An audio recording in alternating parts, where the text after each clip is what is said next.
بسم الله الرحمن الرحيم.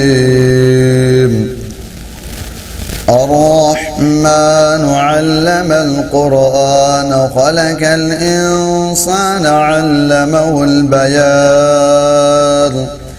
الشمس والقمر بحسبان والنجم والشجر يسجدان والسماء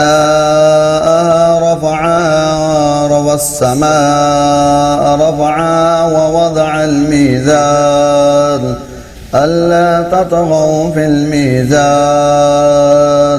وأقيموا الوزن بالقسط ولا تخسروا الميزان والأرض وضعها للأنام فيها فاكهة والنخل ذات الأقمام والحب ذو العصف والريحان. فبأي آلاء ربكما تكذبان؟ خلق الإنسان من صلصال كالفخار وخلق الجان من مارج من نار. فبأي آلاء ربكما تكذبان؟ رب المشرقين ورب المغربين فبأي آلاء ربكما تكذبان؟ مرج البحرين يلتقيان بينهما برزخ لا يبغيان. فبأي آلاء ربكما تكذبان؟ يخرج منهما اللؤلؤ والمرجان. فبأي آلاء ربكما تكذبان؟ وله الجوار المنشآت في البحر كالأعلام. فبأي آلاء ربكما تكذبان؟ كل من عليها فان ويبقى وجه ربك ذو الجلال والإكرام. فبأي آلاء ربكما تكذبان؟ يسأله من في السماوات والأرض كل يوم هو في شأن. فبأي آلاء ربكما تكذبان؟ سنفرغ لكم أيها الثقلان. فبأي آلاء ربكما تكذبان؟ يا معشر الجن والإنس إن استطعتم أن تنفذوا من أقطار السماوات والأرض فانفذوا لا تنفذون إلا بسلطان. فبأي آلاء ربكما تكذبان؟ يرسل عليكما شواظ من نار ونحاس فلا تنتصران. فبأي آلاء ربكما تكذبان؟ فإذا انشقت السماء فكانت وردة كالدهان.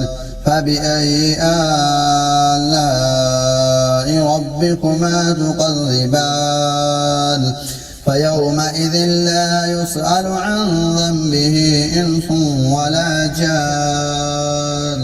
فبأي آلاء ربكما تكذبان؟ يعرف المجرمون بسيماهم فيؤخذ بالنواسي والأقدام. فبأي آلاء ربكما تكذبان؟ هذه جهنم التي يكذب بها المجرمون يطوفون بينها وبين حميم آن فبأي آلاء ربكما تكذبان ولمن خاف مقام ربه جنتان فبأي آلاء ربكما تكذبان ذواتا أفنان فبأي آلاء ربكما تكذبان فيهما عينان تجريان فبأي آلاء ربكما تكذبان فيهما من كل فاكهة زوجان فبأي آلاء ربكما تكذبان متكئين على فرش بطائنها من استبرق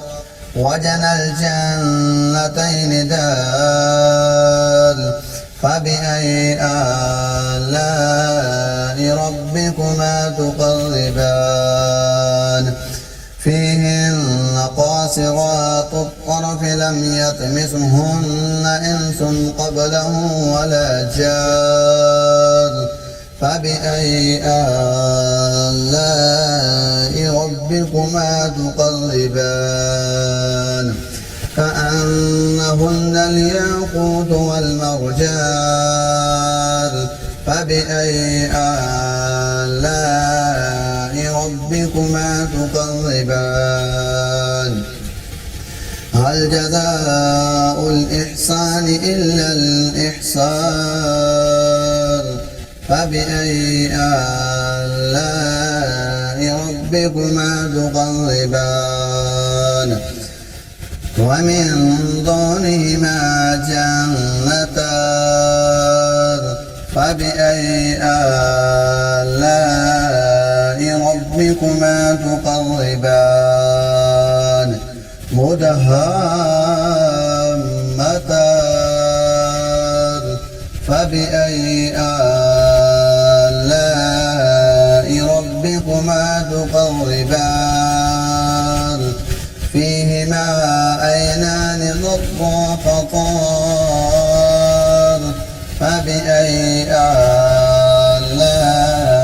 ربكما تكذبان